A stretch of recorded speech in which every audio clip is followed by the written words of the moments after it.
the accurate records, this is by far one of the biggest things that comes up when I'm rebuilding payroll, or if somebody came to me and they're like, oh, well, the IRS says they don't have the quarter 2 941 or the 940 for 2018. I don't have any of our payroll records because we didn't think to keep them. I know it says to keep payroll records for, so long, but keep them forever. I mean, most of the time, everything is digital now. It really doesn't take that much space to save a year's worth of PDFs. Keep them organized, keep every single payroll summary. You don't have to keep every single pay stub, but keep every payroll summary, keep every payroll return. If you get the payment confirmations, keep those, keep everything that you can, because most state websites will let you retrieve information only going back so far. Every state is different. And like EFTPS only lets you see the last 16 months of payment.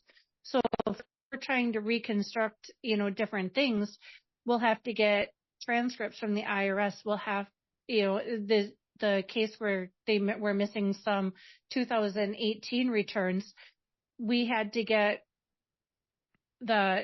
contact the unemployment department to get the unemployment returns for those periods so that we could see what wages were reported in that quarter. That is not going to tell us if they were all taxable or not, but we can take pieces of that information and reconstruct it in order to come up with something that'll go on the 941 and the 940.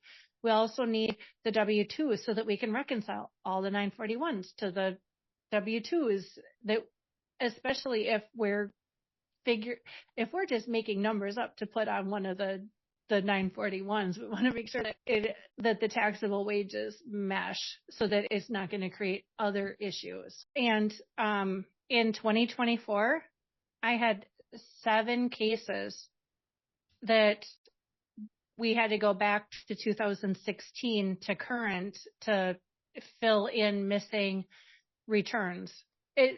Granted, for each of these 3, or for each of those cases, there was like 3 I had all at one time.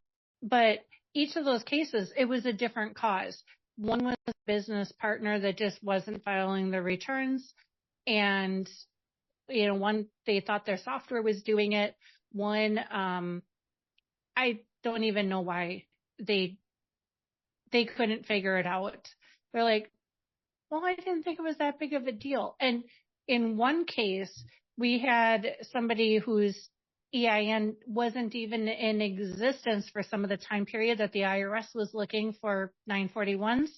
In that case, you just fill out the 941, report 0 wages, sign it, send it in, and move on. Don't spend any time arguing with it, because you're going to spend more time doing that than just sending them what they want to close their loop.